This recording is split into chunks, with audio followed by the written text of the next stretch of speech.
이것도 궁금합니다. 자수를 했습니다. 그것도 시신을 차에 태운 그대로 자수를 했어요. 어떻게 봐야 될까요?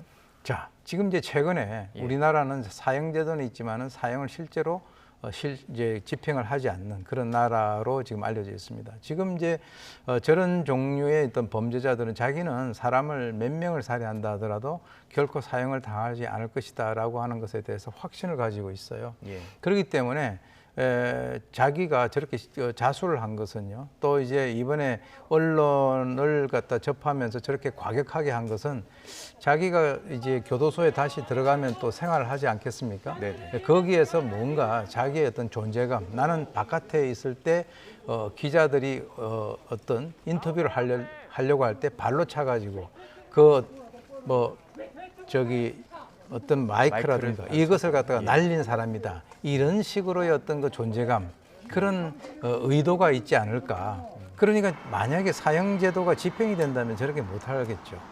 그런데 이제 본인은 설사 사형을 갖다가 선고를 받는다 하더라도 결코 자기는 사형당하지 않는다라고 하는 나름대로 확신이 있는 행동이 아닌가 이렇게 생각이 듭니다. 자, 이제 경찰도 그 말씀하신 것처럼 심리 분석을 통해서 여러 가지를 밝혀낼 수 있겠죠. 왜 이런 범행을 저질렀는지, 또 혹은 뭐 감춰진 범죄는 없을지, 앞으로 어떤 과정들이 좀 남아 있습니까? 일단은 제가 볼 때는 이제 굉장히 그 범행 동기가 지금 금전이라고 얘기를 하고 있긴 있습니다. 근데 금전이라는 게 말이죠.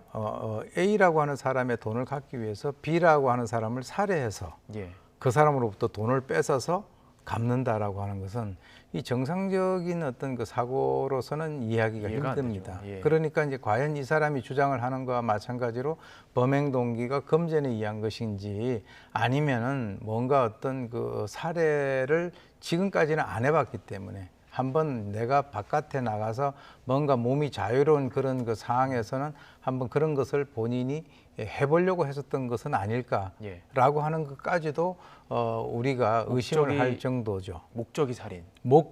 그렇죠. 예. 살인 자체가 목적인.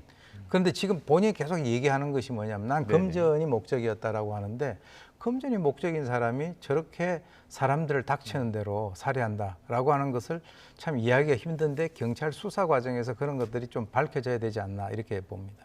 그러니까 지금 굉장히 수사도 많이 받아본 사람이고 처벌을 많이 받았기 때문에 정말 고도의 어떤 심리전이 필요한 수사가 될 수도 있겠다라는 생각이 좀 듭니다. 그렇죠.